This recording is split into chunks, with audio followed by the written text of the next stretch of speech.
Bismillahirrahmanirrahim. Wassalamu ala sayyidil mursalin Muhammadin wa ala alihi wa ashabihi ajma'in. அன்புக்குரிய நேயர்களே, அஸ்ஸலாமு அலைக்கும் வரஹ்மத்துல்லாஹி வபரகாத்துஹு. சலாமா சொசைட்டி தொடராக நடாத்தி வரக்கூடிய குடும்ப வழிகாட்டல் நிகழ்ச்சியில் இன்றும் ஒரு முக்கியமான தேவையான ஒரு தலைப்போடு தொடர்பான பல விஷயங்கள் உங்களோடு கலந்துரையாட விரும்புகின்றோம். அந்த சிறந்த குடும்ப வாழ்வின் ஸ்திரத்தன்மைக்கான அடிப்படைகள் என்ற மகுடத்தில் சில கருத்துக்கள் உங்களோடு இன்ஷா அல்லாஹ் இந்த சந்தர்ப்பத்தை நாங்கள் பரிமாற இருக்கின்றோம். இஸ்லாம் குடும்ப வாழ்க்கைக்கு கொடுத்துள்ள முக்கியத்துவம், அதோடு தொடர்பாக இஸ்லாம் காட்டிய வழிகாட்டல்களை படித்து பார்க்கும் சந்தர்ப்பத்தில் ஒரு குடும்பம் மிக அமைதியாக சந்தோஷமாக மன நிம்மதியோடு வாழ வேண்டுமென இஸ்லாம் எதிர்பார்க்கின்றது. அத்தகைய ஒரு சிறந்த நிம்மதியான அமைதியான சந்தோஷமான ஒரு குடும்ப வாழ்க்கை அமைய பெற வேண்டுமாக இருந்தால் அதற்கு மிக முக்கியமான சில அடிப்படைகளையும் இஸ்லாம் நமக்கு சொல்லி காட்டியுள்ளது. அந்த விடயங்களில் குடும்பமாக வாழ இருக்கின்ற கணவன் மனைவி அல்லது ஆண் பெண், அதே போன்று அத்தகைய ஒரு சிறந்த குடும்பத்துக்காக உழைக்கக்கூடிய பெற்றோர், சிறந்த குடும்பங்கள் உருவாக வேண்டும் என்ற அடிப்படையில் சிந்திக்கக்கூடிய சமூகத்தின் தலைமைகள் இது தொடர்பாக சிந்திப்பது, கவனம் எடுப்பது பொருத்தம் என்று நாங்கள் கருத முடியும். அந்த வகையில் ஒரு சிறந்த குடும்பத்திற்கான மன நிறைவான குடும்பத்திற்கான அடித்தளமாக நாங்கள் பல்வேறு விடயங்களை இங்கு பார்க்கின்றோம். குறிப்பாக 4 அடிப்படையான விடயங்களை உங்களோடு பரிமாறி இருக்கின்றோம். அதில் முதலாவது முக்கியமான அம்சம் ஹுஸ்னுல் இஹ்தியார், துணையை மிக சரியாக தெரிவு செய்தல் என்ற அந்த அம்சம். குடும்பம் என்று சொல்லும் சந்தர்ப்பத்தில் ஒரு ஆணும் ஒரு பெண்ணும் சட்ட ரீதியாக இணைவன் மூலமாக அங்கு ஒரு குடும்பத்திற்கான அடித்தளம் அத்திவாரம் இடப்படுகின்றது. இந்த சந்தர்ப்பத்தில் அந்த இருவரும் தமக்கான துணையை மிக சரியாக தெரிவு செய்யும் சந்தர்ப்பத்தில் சிறந்த குடும்பத்திற்கான அத்திவாரத்தை அங்கு நாங்கள் இட முடியும். அந்த வகையில் இந்த தெரிவு எத்தகைய அடிப்படையில் இடம்பெற வேண்டும், அது வெறுமனே சடரீதியாக மாத்திரம் பார்த்து அமையக்கூடாது என்பது நாங்கள் கவனம் எடுப்பது முக்கியமானது. அந்த வகையில் துணையை தெரிவு செய்யும் சந்தர்ப்பம், அது ஆணாக இருக்கலாம் அல்லது பெண்ணாக இருக்கலாம், துணையை தெரிவு செய்யக்கூடிய சந்தர்ப்பத்தில் முதலாவது நாங்கள் தெரிவில் கவனமெடுக்க வேண்டிய அம்சம் நல்ல பண்பாடு உள்ள மார்க்க பின்னணி உள்ள துணையை தெரிவு செய்வது. அந்த வகையில் இந்த 2 அம்சங்களும், நல்ல பண்பாடு கொண்ட துணை, அது ஆணாக இருக்கலாம் பெண்ணாக இருக்கலாம், அதே போன்று மார்க்க பின்னணி உள்ள மார்க்க தெளிவுள்ள துணையை, அது ஆணாக பெண்ணாக இருக்க முடியும். இத்தகைய அடிப்படையான பண்பில் தெரிவு நடைபெற வேண்டும் என்பது நாங்கள் அதிகூடிய கவனம் செலுத்த வேண்டும். அந்த வகையில் நாங்கள் அறிந்திருக்கின்றோம், ஹதீஸ் சொல்லக்கூடிய மிக முக்கியமான ஒரு அம்சம் துன்கஹுல் மர்அத்து லி அர்பஇன் லி ஹஸபிகா வலி மாலிகா வலி ஜமாலிகா வலி தீனிகா ஃபதுஃபர் பிதாத்தித்தீன் தரிபத் யதாக். ஒரு பெண் 4 விடயங்களுக்காக திருமணம் முடிக்கப்படுவாள். ஒன்று அவளது குடும்ப அந்தஸ்திற்காக, 2வது சொத்து செல்வங்களுக்காக, 3வது அவளது அழகிற்காக, 4வது அவளது மார்க்க பின்னணிக்காக. மார்க்க பின்னணியை கொண்ட பெண்ணை நீங்கள் மனம் முடித்து கொள்ளுங்கள், அதன் மூலமாக உங்களது வாழ்க்கை செழிப்பாகும் என ரசூலுல்லாஹி ஸல்லல்லாஹு அலைஹி வஸல்லம் குறிப்பிடுகின்றார்கள். அந்த வகையில் இந்த 4 விடயங்களில் குடும்ப அந்தஸ்து, ஒரு பெண்ணின் குடும்ப அந்தஸ்து, அவளது சொத்து செல்வங்கள், அவளது அழகு, அவளது மார்க்க பின்னணி, இந்த 4 விடயங்களில் கூடிய கவனம் செலுத்த வேண்டிய பண்பாக அந்த மார்க்க பின்னணி இருக்கிறது நாங்கள் இங்கு காண்கின்றோம். இதன் கருத்து ஏனைய பண்புகளை கவனத்தில் எடுக்காமல் வெறுமனே மார்க்கம் என்ற அடிப்படையில் மாத்திரம் தெரிவு செய்ய வேண்டும் என்ற கருத்தல்ல. ஏனைய விடயங்களை பார்ப்பது இஸ்லாம் தடை செய்யவில்லை. ஆனால் ஏனைய விடயங்களை பார்த்து மார்க்கத்தை விட்டு விடுவதன் மூலமாக வாழ்க்கையை ஒருபோதும் நிலைத்திருக்க சந்தோஷமாக அமைய மாட்டாது என்பதை நாங்கள் கவனம் செலுத்த முடியும். இந்த வகையில் இன்னொரு ஹதீஸ் நமக்கு இந்த கருத்தை தெளிவுபடுத்துகின்றது. மன் ரஸகஹுல்லாஹு இம்ரஅத்தன் சாலிஹத்தன் ஃபகத் அஆனஹு அலா ஷத்ரி தீனிஹி ஃபல்யத்தகில்லாஹ ஃபி ஷத்ரில் பாக்கி. தபரானில் வரக்கூடிய ஒரு ரிவாயத். அல்லாஹு தஆலா ஒரு மனிதனுக்கு சாலிகான ஒரு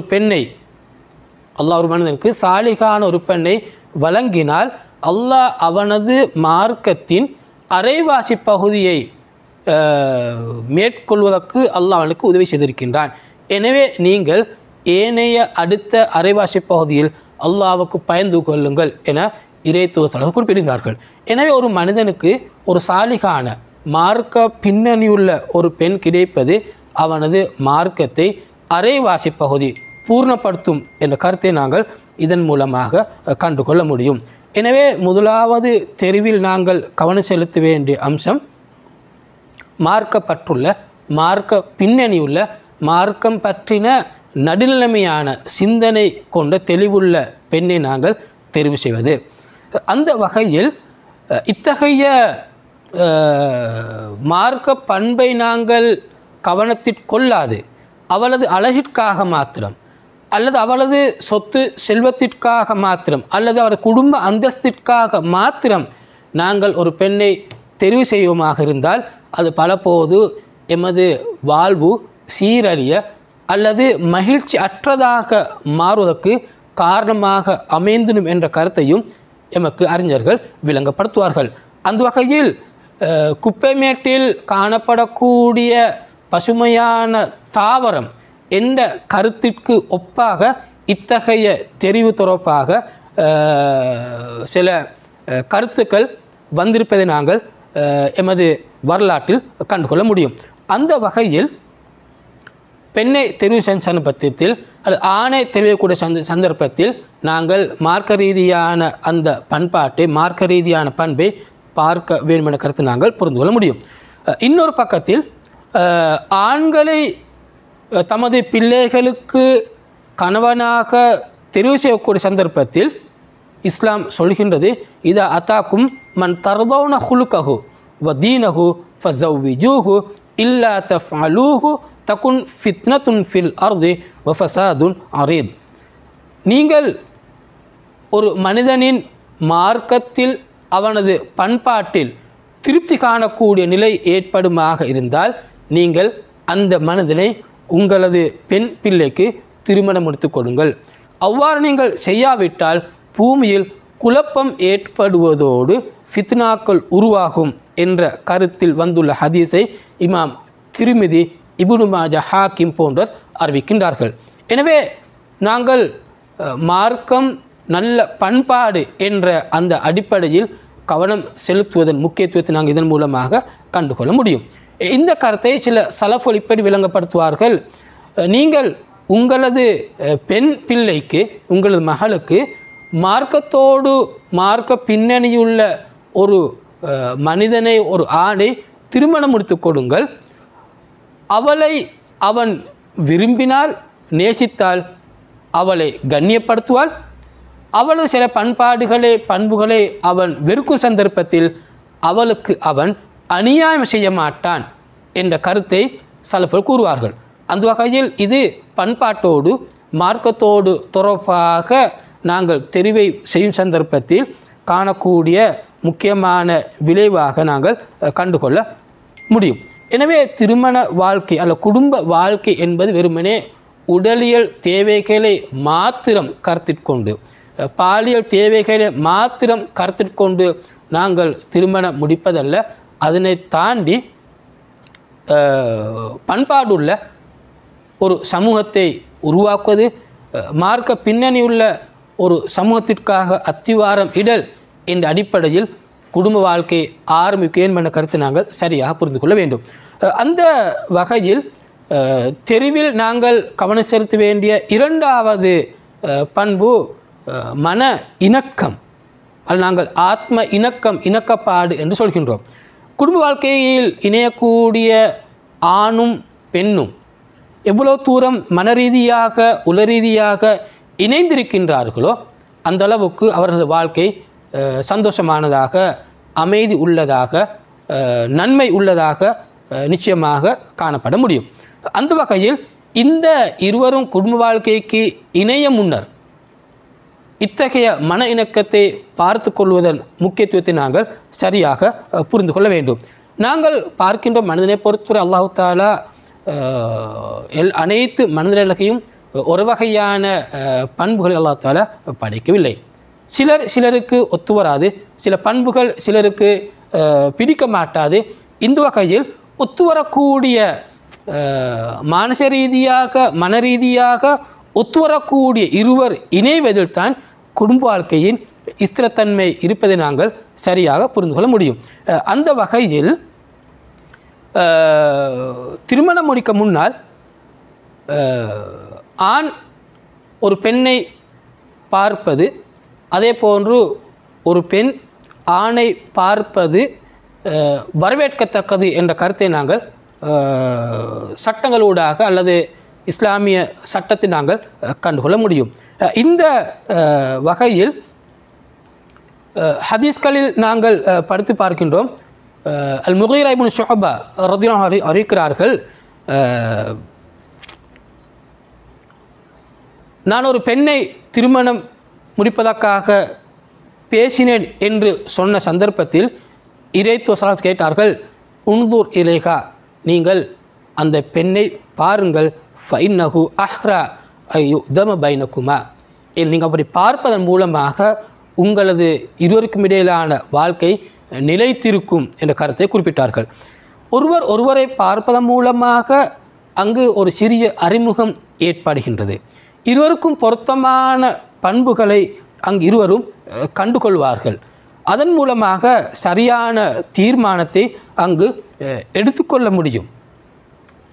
பலபோது அந்த சந்தர்ப்பத்தில் தனக்கு பிடிக்காத சில இயல்புகள் அங்கு காணப்படுமாக இருந்தால், அது ஆணாக இருக்கலாம் அல்லது பெண்ணாக இருக்கலாம், அந்த சந்தர்ப்பத்தில் சரியான முடிவை எடுப்பதற்கு அது அவர்களுக்கு உறுதுணையாக காணப்படும்.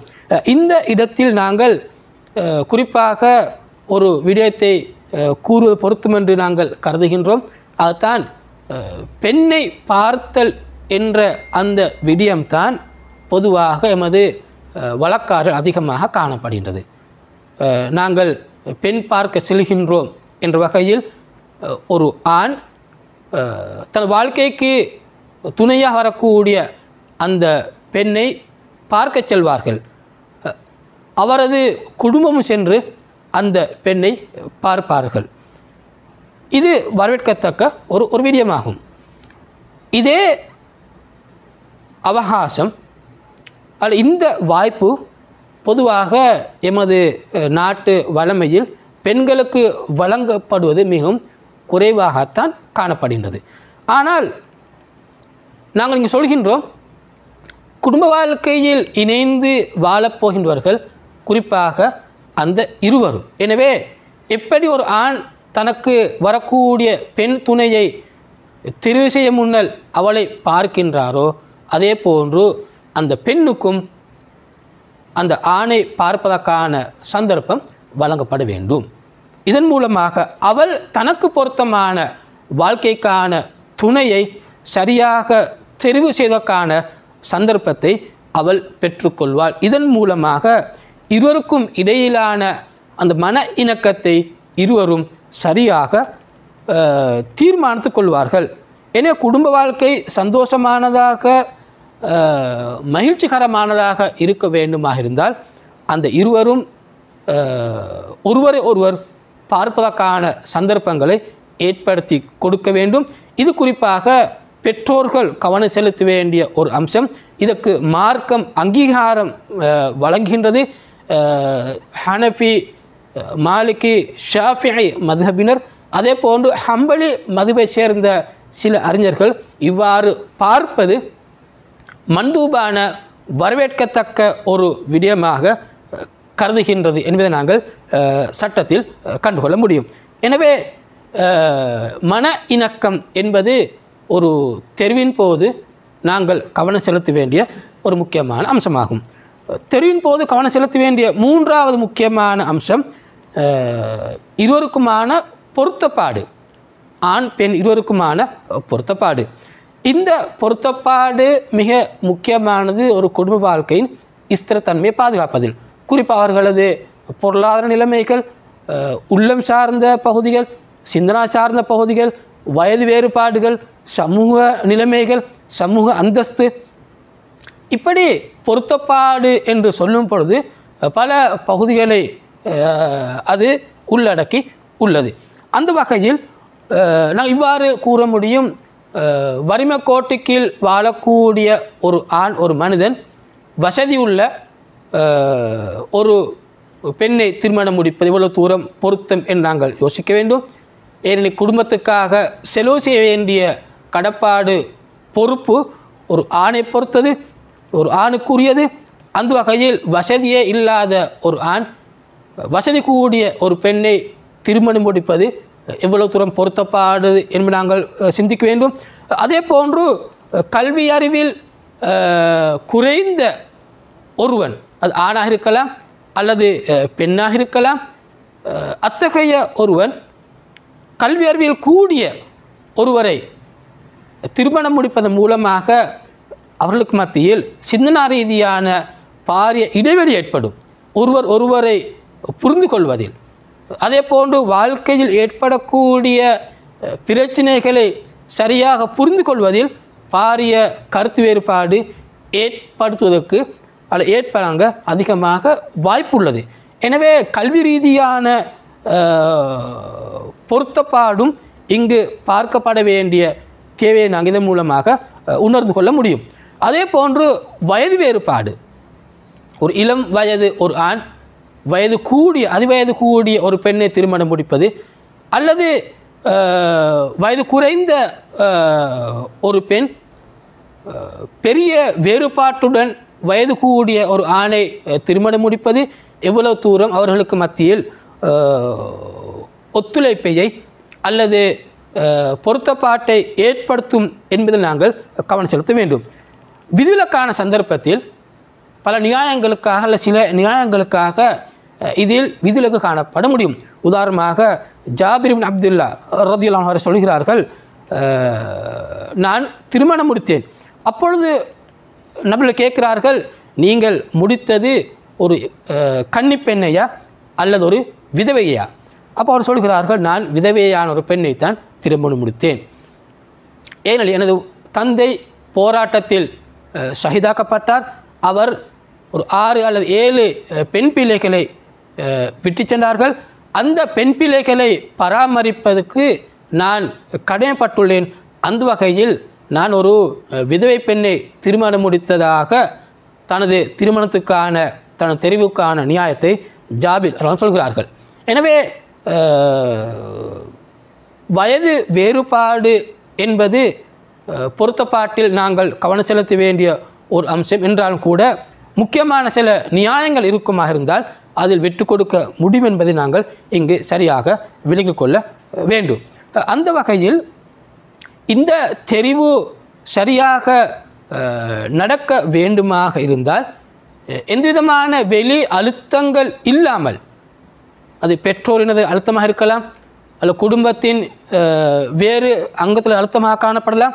அப்படி வேறு அழுத்தங்கள் இல்லாமல் இருவரும் கலந்து ஆலோசனை செய்து தமக்கு பொருத்தமான துணையை தெரிவு செய்யக்கூடிய சூழல் காணப்படுமாக இருந்தால் அங்கு நாங்கள் நல்ல தெரிவுகளை கண்டுகொள்ள முடியும்.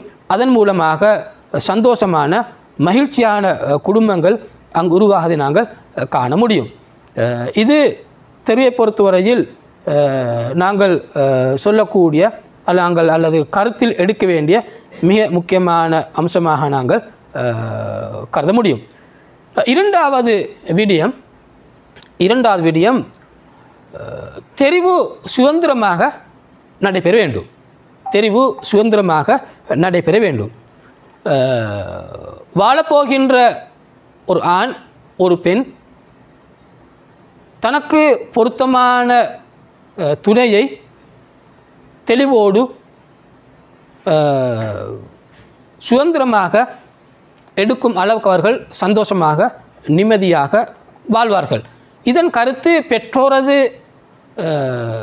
கருத்துக்களை உள்வாங்காமல் அல்ல குடும்பத்தோட கருத்துக்களை உள்வாங்காமல் தாந்தோணித்தனமாக முடிவு எடுப்பதல்ல. இன்னொரு பக்கத்தில் பெற்றோர் சொல்கின்றார்கள் இல்லை குடும்பத்தோர் சொல்கின்றார்கள் என்ற ஒரே காரணத்திற்காக தனது விருப்பையும் தாண்டி அந்த தெரிவை எடுப்பதும் அல்ல. மாற்றமாக நாங்கள் குடும்பம் என்ற அடிப்படையில் குடும்பத்தோடு நாங்கள் மசூரா செய்து கலந்துரையாடி அந்த இருவரும் மிக பொருத்தமான தேர்வுக்கு வருவதற்கான அந்த சூழல் இங்கு காணப்பட வேண்டும். பலபோது சமூகத்தில் காணப்படக்கூடிய பல அழுத்தலின் காலமாக குறிப்பாக பெண் பிள்ளைகளுக்கு பெற்றோரது அழுத்தம் அதிகமாக இருப்பதன் காரணமாக அங்கு அந்த பெண் பிள்ளைகள் விரும்பாத திருமணங்கள் நடக்கக்கூடிய சம்பவங்கள் அதிகமாக இருக்கின்றன. இதன் விளைவு பலபோது அந்த குடும்ப வாழ்க்கை விவாகரத்தில் முடிந்த சம்பவங்களும் நாங்கள் அதிகமாக காண்கின்றோம். அந்த வகையில் அவர்கள் இருவரும் குடும்பத்தோடு கலந்துரையாடி தமக்கு பொருத்தமான துணையை தெரிவு செய்வதற்கான அந்த சூழல் கட்டாயமாக குடும்பத்தில் காணப்பட வேண்டும். அந்த வகையில் நாங்கள் ஹதீஸில் கண்டுகொள்ள முடியும், நபி அவர்கள் பெண்கள் அவர்களுக்கான துணையை தெரிவு செய்வதற்கான அந்த சந்தர்ப்பத்தை ஏற்படுத்தி கொடுத்திருக்கிறார்கள். உதாரணமாக ஹன்சா பின் ஹிதாம் என்ற ஒரு சஹாபி பெண்ணை அவளது தந்தை ஒரு ஆணுக்கு திருமணம் முடித்து கொடுத்தார். ஆனால் ஹன்சா அந்த ஆணை விரும்பவில்லை. அவள் ஒரு விதவையாக காணப்பட்டாள். இந்த செய்தியை ஹன்சா ரதியல்லாஹு அவர்கள் நபிகளிடம் எத்து வைத்த சந்தர்ப்பத்தில் நபிகள் கூறினார்கள், நீங்கள் ஈத்தொரப்பாக முடிவெடுக்க வேண்டும். அந்த சந்தர்ப்பத்தில் ஹன்சா என்ற சஹாய் பெண் கூறுகின்றால், நான் அந்த மனிதனை விரும்பவில்லை. இந்த சந்தர்ப்ப நபி அவர்கள் அந்த இருவரையும் பிரித்து வைத்தார்கள். பின்னர் அந்த பெண்ணின் தந்தை அபு லுபாபா என்ற ஒரு சஹாபியை மனமுடித்து கொடுத்தார். இந்த சம்பவம் நமக்கு காட்டுகின்றது, பெண்கள் தமது வாழ்க்கைக்கு விரும்பக்கூடிய அந்த துணையை தெரிவு செய்வதற்கான அந்த வாய்ப்பு அந்த சூழல் கட்டாயமாக ஏற்படுத்தி கொடுக்கப்பட வேண்டும். அந்த வகையில் தான் ஹதீஸ் வந்திருக்கின்றது, வலா துங்கஹுல் பிக்ரு ஹத்தா துஸ்தஅன. ஒரு கன்னிப்பெண் அவளது அனுமதி இல்லாமல் திருமணம் முடித்து கொடுக்கப்படக்கூடாது. ஒரு கன்னிப்பெண் அவளது அனுமதி இல்லாமல் திருமணம் முடித்து கொடுக்கப்படக்கூடாது. இந்த செய்தி இந்த ஹதீஸை பொறுத்தவரை மிக முக்கியமான கருத்தை சொல்கின்றது. அந்த வகையில் இந்த கருத்தை விளங்கப்படுத்தக்கூடிய ஒரு சம்பவத்தை நாங்கள் இந்த சந்தர்ப்பம் பார்ப்பது பொருத்தம் என்று கருதுகின்றேன். உம்மு முஃமினீன் ஆயிஷா ரலியல்லாஹு அன்ஹா அவர்களிடம் ஒரு பெண் வருகின்றாள். அந்த பெண் வந்து கூறுகின்றாள், எனது தந்தை எனக்கு அவரது தந்தையின் சகோதரனின் மகனை திருமணம் முடித்து தந்தார். ஆனால் நானோ அதனை விரும்பவில்லை. நான் அந்த திருமணத்தை விரும்பவில்லை. அப்போ அந்த சந்தர்ப்பத்தில் ஆயிஷா நான் சொல்கிறார்கள், நீங்கள் சற்று இங்கு இருங்கள், நபியர்கள் வரும் வரைக்கும். நபியர்கள் அந்த சந்தர்ப்பத்தில் இந்த சம்பவத்தை ஆயிஷா நாயகி எத்தி வைக்கின்றார்கள். அப்பொழுது நபியவர்கள் அந்த குறித்த பெண்ணின் தந்தைக்கு வருமாறு அழைப்பு விடுத்து அவர்கள் வந்த பொழுது இந்த விடயத்தை கூறினார்கள். அப்பொழுது நபியவர்கள் கூறினார்கள், இப்பொழுது பெண்ணே, நீங்கள் இந்த விடயமாக உங்களது முடிவை சொல்லுங்கள். அந்த சந்தர்ப்பம் பெண் கூறினாள், யா ரசூலல்லாஹ், எனது தந்தை செய்த விடயத்தை நான் இப்பொழுது ஏற்றுக்கொள்கின்றேன் என்றாலும் கூட நான் இங்கு ஒரு கருத்தை சொல்ல வேண்டும். அதுதான் திருமணம் என்று வரக்கூடிய சந்தர்ப்பத்தில் பெண்கள் விடயத்தில் தந்தை பெற்றோர் அதிகூடிய செல்வாக்கு அதிகாரம் எடுக்கக்கூடாது என்ற செய்தியை நான் சொல்ல விரும்புகின்றேன் என்ற கருத்தை அந்த பெண் அங்கு குறிப்பிடுகின்றார்கள். இது நசால் வரக்கூடிய ஒரு ரிவாயத். அந்த வகையில் பெண்கள் அவர்களது விருப்பத்தோடு அந்த தெரிவு சுதந்திரமாக எடுக்கப்பட வேண்டும். இதன் மூலமாக குடும்ப வாழ்க்கை சந்தோஷமானதாக அமைதி நிறைந்ததாக நாங்கள் காண முடியும். மற்றது அழுத்தங்கள் இல்லாமல் பெற்றோர் சொன்னார் என்பதற்காக மாத்திரம் கருத்து தெரிவிக்காமல் பெண்கள் இருப்பது கூடாது. மாற்றமாக குடும்ப வகையில் பெற்றோரோடு தாராளமாக கலந்துரையாடி சரியான தெரிவிக்கு வருவதன் மூலமாகத்தான் அந்த இருவரும் சந்தோஷமாக வாழ்வதோடு குடும்பமாக அவர்கள் அனைவரும் சந்தோஷமாக வாழக்கூடிய அந்த நிலையை ஏற்படுத்திக் கொள்ள முடியும். இது இரண்டாவது விடயம். மூன்றாவது முக்கியமான விடயம், குடும்பம் என்ற வகையில் ஆணும் பெண்ணும் ஒருவர் அடுத்தவருக்கு செய்ய வேண்டிய கடமைகளை சரியாக செய்வதோடு உரிமைகளையும் சரியாக கொடுப்பது. குடும்ப வாழ்க்கை என்று நாங்கள் சொல்லும் சந்தர்ப்பத்தில் அங்கு ஒரு ஆண் ஒரு பெண் இணைகிறார்கள். அவர்களுக்கு மத்தியிலான உரிமைகள் கடமைகள் உள்ளன. அங்கு பிள்ளைகள் என்று வரும் சந்தர்ப்பத்தில் அங்கு உரிமைகள் கடமைகள் உள்ளன. பெற்றோர் வரும் சந்தர்ப்பத்தில் அங்கும் உரிமைகள் கடமைகள் உள்ளன. அந்த வகையில் ஒவ்வொரு தரப்பும் தனது கடமையை சரியாக செய்வதில் அதிகமாக கவனம் எடுக்க வேண்டும். பலபோது உரிமைகள் அதிகமாக கேட்பதன் மூலமாக கடமைகளை சரியாக நிறைவேற்றாமல் உரிமைகள் அதிகமாக கேட்பதன் மூலமாக அதற்காக அதிகமாக குரல் எழுப்பதன் மூலமாக குடும்ப வாழ்க்கை பலபோது சந்தோஷமற்றதாக முடிவதை நாங்கள் நடைமுறையில் கண்டுகொள்ள முடியும். அந்த வகையில் பெற்றோருக்கு உபகாரம் செய்வது பிள்ளைகளின் கடமை. பிள்ளைகளை சரியாக உருவாக்கி அவர்களுக்கான தரபேத்தை கொடுப்பது பெற்றோரின் கடமை. குடும்பத்திற்காக மனைவிக்காக பிள்ளைகளுக்காக செலவு செய்வது கணவனின் அல்ல தந்தையின் கடமை. குடும்பம் ஒரு நிறுவனம் என்ற வகையில் அதற்கு தலைமைத்துவம் வழங்குவது தந்தையின் ஆணின் கடமை. அதற்கு கட்டுப்படுவது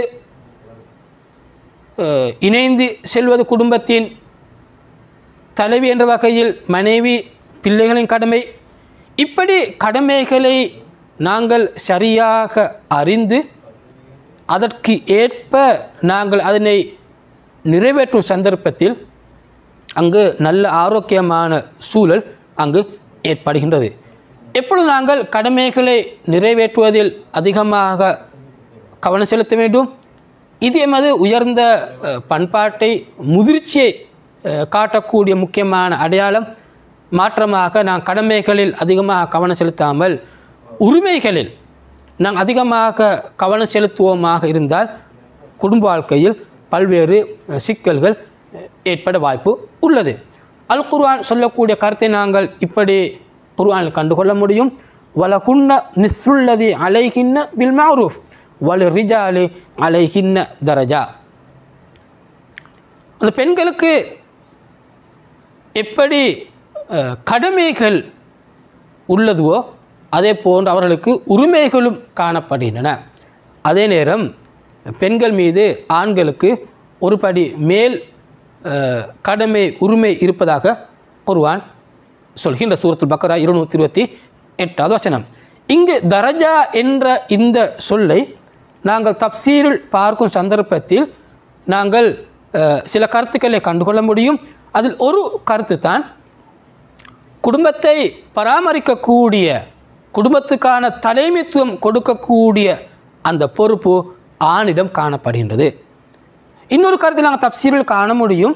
தரஜா என்று இங்கு சொல்வது பெண்களை விட ஆண்களுக்கு குடும்பம் என்ற வகையில் அதன் சுமை, அதன் பொறுப்பு அதிகமாக காணப்படுகின்றது. இத்தகைய கருத்துக்களை நாங்கள் தப்சீரில் கண்டுகொள்ள முடியும். எனவே குடும்பம் என்ற வகையில் அதற்குரிய தலைமைத்துவத்தை கொடுக்கக்கூடிய இடத்தில் கணவன், தந்தை இருப்பதன் காரணமாக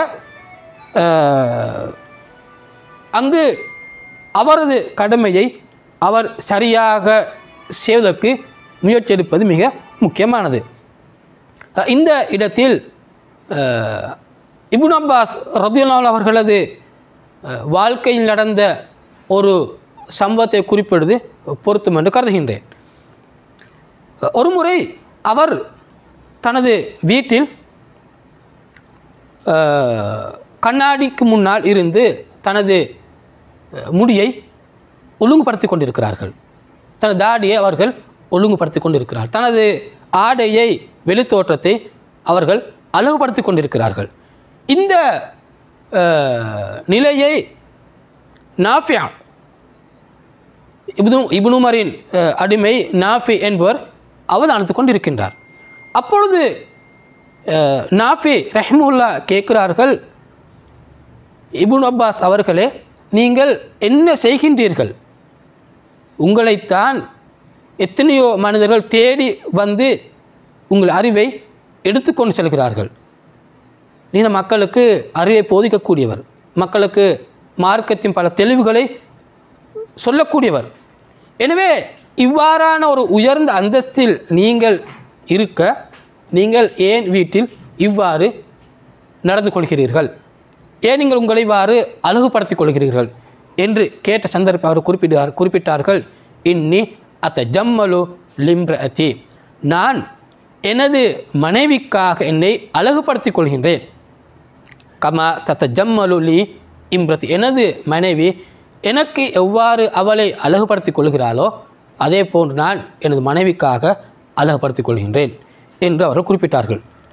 குறிப்பிட்டு சொன்னார்கள், இதற்கு நான் அல்லாஹ்வின் வேதத்தில் இதற்கான கருத்தையும் நான் கண்டுகொண்டேன் என்று கூறி சொல்கிறார்கள். வலஹுன்ன மிஸ்லுல்லதி அலைஹின்ன பில் மஅரூஃப், அந்த பெண்களுக்கு எவ்வாறு கடமைகள் காணப்படுகின்றதோ அதே போன்று அவர்களுக்கு உரிமைகளும் காணப்படுகின்றன. அன்புக்குரிய பெற்றோர்களே, அந்த வகையில் நாங்கள் உரிமைகள் அல்ல கடமைகள் என்று சொல்லக்கூடிய சந்தர்ப்பத்தில் அது ஒரு தரப்பினரோடு மாத்திரம் சுருங்கியதல்ல. எவ்வாறு கணவனுக்கு கடமைகள் காணப்படுகின்றதோ அதே போன்று அங்கு மனைவிக்கும் கடமைகள் உள்ளன, பிள்ளைகளுக்கும் கடமைகள் உள்ளன. அதே போன்று கணவனுக்கு உரிமைகள் உள்ளன, மனைவிக்கு உரிமைகள் உள்ளன, பிள்ளைகளுக்கும் அங்கு உரிமைகள் காணப்படுகின்றன. அந்த உரிமைகளை, கடமைகளை சரியாக நிறைவேற்றும் சந்தர்ப்பத்தில் அந்த குடும்பம் மகிழ்ச்சியானதாக, அல்லாஹ்வின் அருளுக்கு உட்பட்டதாக இருப்பதை நாங்கள் கண்டுகொள்ள முடியும். அந்த வகையில் ஒரு கணவனை பொறுத்தவரையில் அவர் செய்ய வேண்டிய சில முக்கியமான கடமை நாங்கள் இந்த சந்தர்ப்பத்தில் சுட்டுக்காட்ட விரும்புகின்றோம். அதில் முதலாவது, திருமணம் முடிக்கும் சந்தர்ப்பத்தில் திருமணத்துக்காக இஸ்லாம் ஒரு நிபந்தனையாக விதித்த மஹரை மனைவிக்கு கொடுப்பது கணவன் மீதான அந்த கடமையாகும். இதன் மூலமாக இருவருக்கும் மத்தியில் ஒரு அன்பு, ஒரு இரக்கம் ஏற்படுவதற்கான வாய்ப்பை இஸ்லாம் ஏற்படுத்தி உள்ளது. அது அவர்கள் இருவரும் சந்தோஷமாக வாழ்வதற்கான அடிப்படையாக இஸ்லாம் அதனை ஆக்கியுள்ளது. இது முதலாவது விஷயம். இரண்டாவது விடயம், குடும்பத்துக்கு தேவையான செலவுகளை கணவன் செய்வது. குறிப்பாக அது மனைவி, பிள்ளைகளுக்கு தேவையான உணவாக இருக்கலாம், உடை, தங்குமிடம், அவர்களுக்கு தேவையான ஆரோக்கியத்துக்கான செலவுகள், கல்விக்கான செலவுகள், இந்த அனைத்தையும் செய்வது கணவன் மீதான கடமையாகும். கணவனின் நிலையை, அவரது பொருளாதார நிலைமையை, வசதியை அறிந்து அதற்கேற்ப அவர் குடும்பத்திற்காக செலவு செய்வது அவர் மீதான கடமையாகும். லியுன்ஃபிக் து சாத்தின் மின் சாத்திகி, குர்ஆன் சொல்கிறது, ஒவ்வொரு மனிதனும் அவரது வசதிக்கேற்ப செலவு செய்யட்டும் என்று குர்ஆன் சொல்கின்றது. அந்த வகையில் ஒரு கணவன், ஒரு தந்தை தனது கீழால் உள்ளவர்களுக்கு செலவு செய்யுமாறு இஸ்லாம் அவருக்கு பணித்திருக்கின்றது. மூன்றாவது விஷயம், அதில் குடும்பத்தோடு குறிப்பாக மனைவியோடு மிகவும் அன்பாக பண்பாக நடந்து கொள்வது. ஆஷிருஹுன்ன பில் மஅரூஃப், நீங்கள் உங்களது மனைவிமாரோடு மிகவும் நல்ல முறையில் நடந்து கொள்ளுங்கள் என அல் குர்ஆன் கணவன்களை போதிக்கின்றது. அந்த வகையில் நல்ல பண்புள்ளவர்களாக, நல்ல இரக்கம் உள்ளவராக கணவன் எப்போதும் பெண்ணோடு அல்லது தன் மனைவியோடு இருப்பது மிக முக்கியமானது. கடினமான வார்த்தைகளை பிரயோகிக்காமல், மோசமான வார்த்தைகளை பிரயோகிக்காமல், கரண்புறனான பிரயோகங்களை தவிர்த்து அன்பு இரக்கத்தை ஏற்படுத்தக்கூடிய நல்ல பண்பாடுள்ள வார்த்தைகளை பிரயோகிப்பதுதான் குடும்ப வாழ்க்கையின் ஸ்திரத்தன்மைக்கான அடிப்படை என்பதை நாங்கள் ஒருபோதும் மறக்கக்கூடாது. அந்த வகையில் நல்ல பண்பாடுள்ள கணவனாக அவன் எப்பொழுதும் தனது மனைவிக்கு முன்னால் இருப்பதில் கணவன் மிகவும் கவனம் எடுப்பது மிக முக்கியமானது. எப்பொழுதும் நாங்கள் கணவன் என்று சொல்லும் சந்தர்ப்பத்தில் அவர் குடும்பத்தின் தலைவனாக இருந்தாலும் குடும்பத்தின் ஆதிக்க செலுத்தக்கூடிய ஒருவராக இஸ்லாம் அவரை அடையாளப்படுத்தவில்லை. மாற்றமாக இருவருமாக இணைந்து சந்தோஷமாக குடும்ப வாழ்க்கையை நடத்த வேண்டும் என்றுதான் எமக்கு இஸ்லாம் போதிக்கின்றது.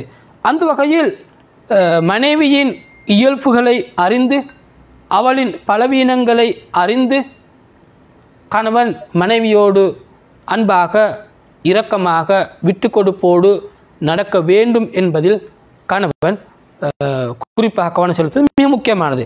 ஹதீஸில் அந்த கருத்தை பார்க்கும் சந்தர்ப்பத்தில் இதனை அழகாக விளங்கப்படுத்துகின்றது. லா யஃப்ருக்கு முஃமினுன் முஃமினத்தன் இன் சஹித மின்ஹா ஹுலுகன் ரதிய மின்ஹா ஆஹர். ஒரு முஃமினான கணவன் தனது முஃமினான மனைவியை வெறுக்காமல் இருக்கட்டும். அவன் அவளில் ஒரு பண்பை வெறுத்தாலும் அவளது அடுத்த பண்பை அவன் திருப்தியோடு ஏற்றுக்கொள்வான் என்ற ஹதீஸ் சஹீஹ் முஸ்லிமில் வந்துள்ள ஒரு ஹதீஸ் ஆகும். அந்த வகையில் பெண்ணோடு மிக கௌரவமாக, தன் மனைவியோடு மிக கௌரவமாக, அன்பாக, இரக்கமாக, பண்பாக நடப்பதில் குடும்ப வாழ்க்கையின் ஸ்திரத்தன்மை, அதன் மகிழ்ச்சி இருக்கின்றது என்பதை நாங்கள் சரியாக புரிந்து கொள்ள வேண்டும். இமாம் கஸாலி ரஹ்மஹுல்லா இஹ்யாவில் சொல்லக்கூடிய இந்த கருத்தும் மிக முக்கியமான குறிப்பிடுகின்றார்கள்.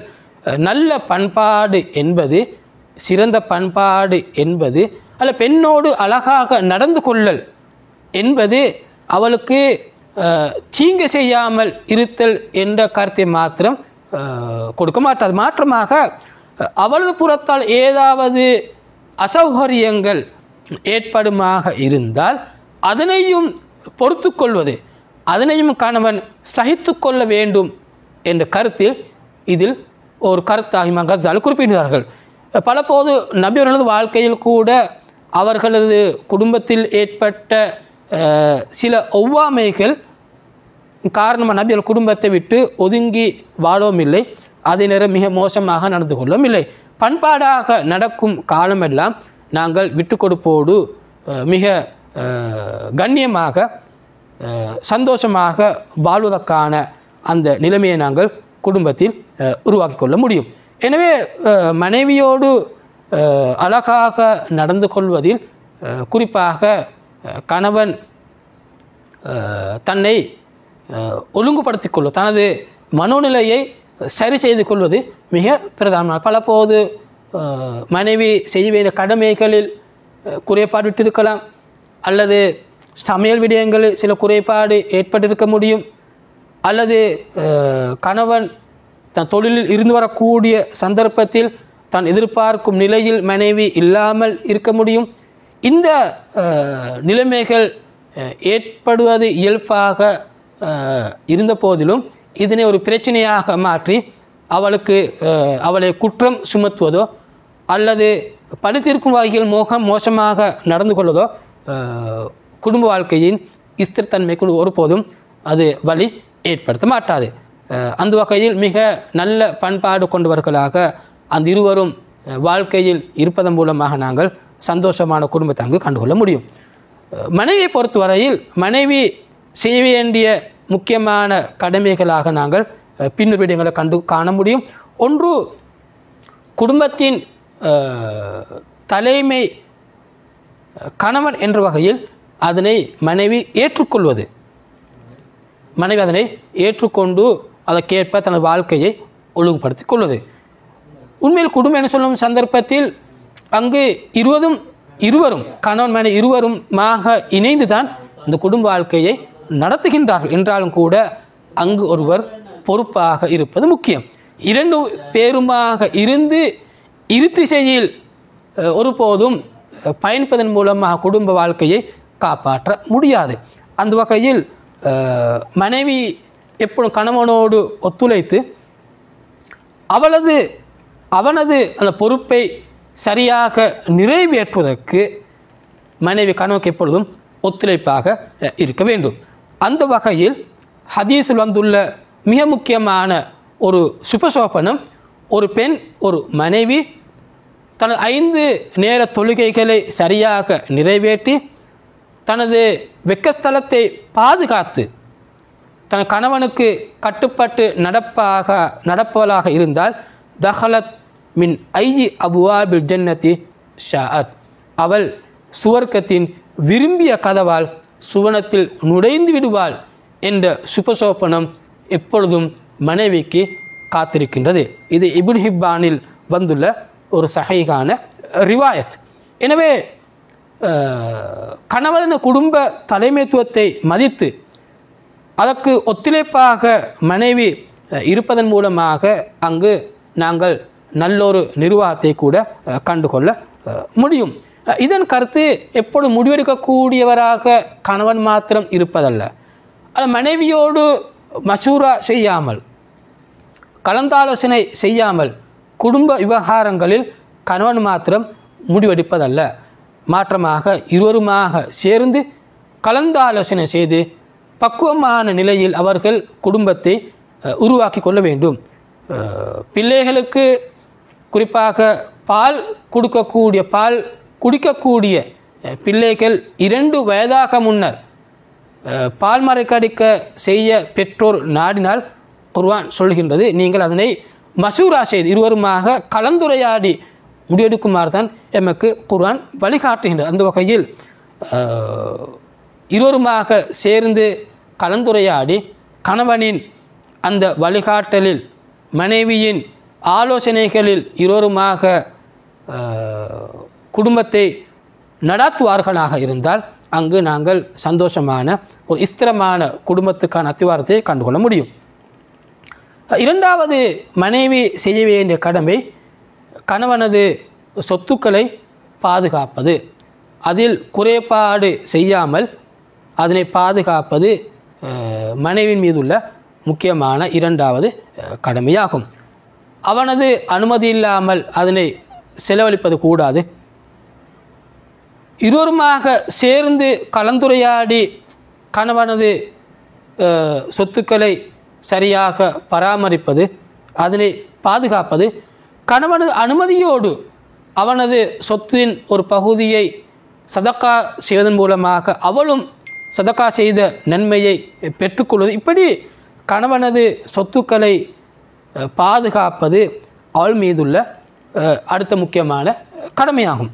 மூன்றாவது, கணவன் இல்லாத சந்தர்ப்பத்தில் தனது கற்பை பாதுகாத்து கொள்வது, தனது வீட்டுக்குள் அந்நிய எந்த ஒரு ஆணுக்கும் அனுமதி கொடுக்காமல் இருப்பது, குறிப்பாக மஹ்ரமில்லாத எவரையும் கணவன் வீட்டில் இல்லாத சந்தர்ப்பத்தில் உள்ளே நுழைய அந்த பெண் அனுமதிக்கக்கூடாது. பலபோது நாங்கள் இதில் தவறிவிடக்கூடிய ஒரு இடம் இருக்கின்றது. அதுதான் மஹ்ரம் இல்லாத குடும்ப அங்கத்தவர்களை நாங்கள் வீட்டுக்குள் வருவதற்கு அனுமதி கொடுப்பது, குறிப்பாக கணவனின் சகோதரங்கள் வீட்டுக்கு வரக்கூடிய சந்தர்ப்பத்தில் கணவன் இல்லாவிட்டாலும் அவர்கள் உள்ளே வருவதற்கு மனைவி அனுமதி கொடுக்கக்கூடாது என்று தான் இஸ்லாம் எமக்கு வழிகாட்டுகின்றது. ஏனெனில் அவர்கள் வரும் சந்தர்ப்பத்தில் பலபோது அங்கு இடைவெளிகள் இல்லாமல் இருவரும் கதைப்பதற்காக அதிகமாக கலந்துரையாடுவதற்கான சந்தர்ப்பங்கள் அதிகமாக ஏற்படுவதற்கான வாய்ப்பு இருக்கின்றது. இந்த சந்தர்ப்பத்தில் ஷைத்தானின் ஊசலாட்டம் காரணமாக அங்கு விரும்பத்தகாத உறவுகள் ஏற்பட அங்கு வாய்ப்பு இருப்பதன் காரணமாக இஸ்லாம் இந்த விடயத்தில் கவனமாக இருக்குமாறு குறிப்பாக மனைவிக்கு வழிகாட்டுகின்றது. 4வது மனைவி செய்ய வேண்டிய கடமை தமக்கு கிடைத்த பிள்ளைகளை சரியாக பாதுகாப்பது, அவர்களை உரிய முறையில் வளர்த்தெடுப்பதில் கணவனோடு சேர்ந்து தனது கடமையை சரியாக நிறைவேற்றுவது.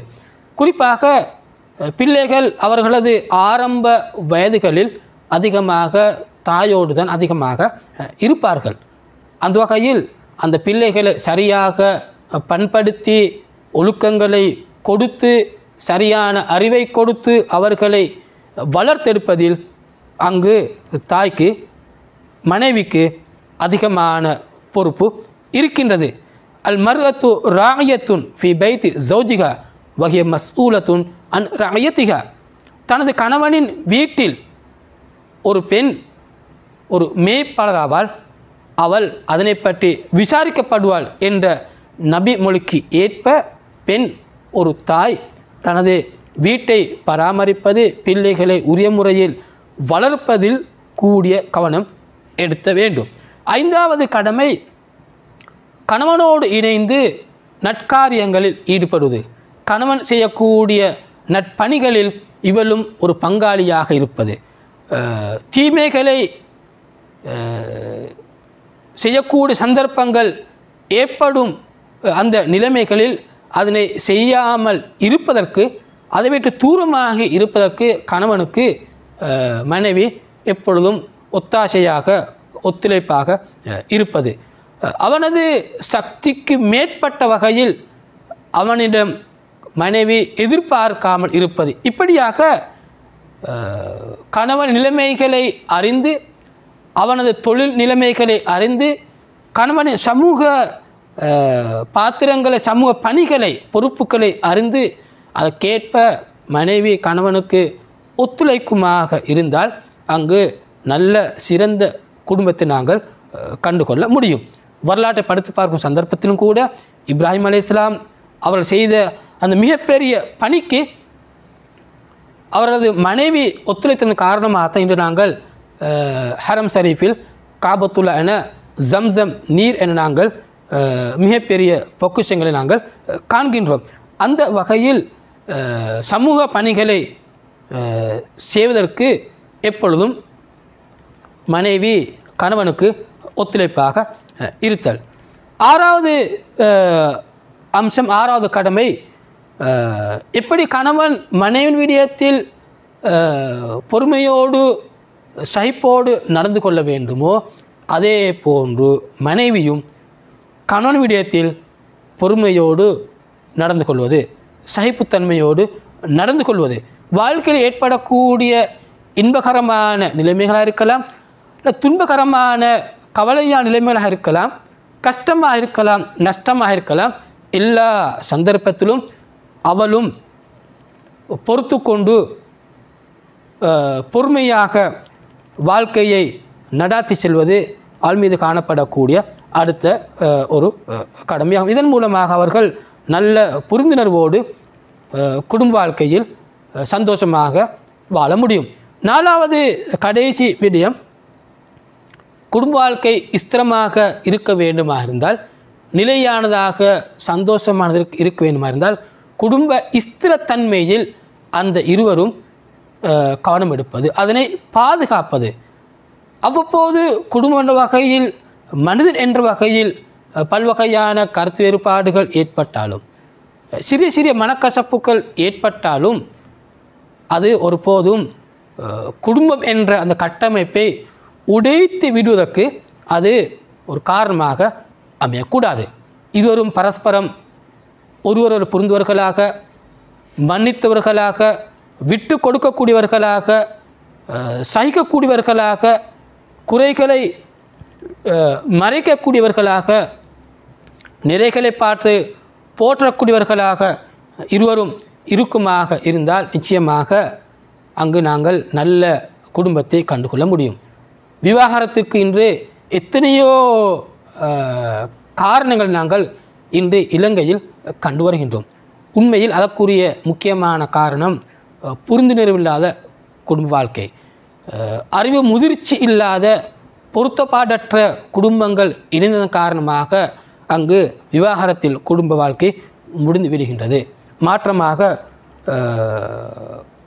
அவர்கள் இருவரும் நல்ல ஒத்துழைப்போடு, நல்ல புரிந்துணர்வோடு, விட்டு கொடுப்போடு குடும்ப வாழ்க்கையில் ஈடுபடுமாக இருந்தால் நிச்சயமாக அவர்கள் சந்தோஷமான ஒரு குடும்பத்தை, மகிழ்ச்சிகரமான ஒரு குடும்பத்தை அவர்கள் தமது வாழ்க்கையில் கண்டுகொள்ள முடியும். அந்த வகையில் நல்ல சிறந்த தெரிவு, சுதந்திரமாக துணைகளை தெரிவு செய்வது, ஒவ்வொருவரும் செய்ய வேண்டிய கடமைகளை சரியாக நிறைவேற்றுவது, குடும்பத்தின் ஸ்திரத்தன்மையை பாதுகாப்பதில் இருவரும் பரஸ்பரம் ஒத்துழைப்பது என்ற இந்த 4 முக்கியமான அடிப்படைகளில் குடும்பம் கவனம் எடுக்குமாக இருந்தால், சமூகம் இதில் கவனம் எடுக்குமாக இருந்தால் நாங்கள் நல்ல குடும்பங்களை கண்டுகொள்ள முடியும், ஸ்திரமான குடும்பங்களை கண்டுகொள்ள முடியும், மகிழ்ச்சிகரமான குடும்பங்களை கண்டுகொள்ள முடியும். அத்தகைய குடும்பங்களை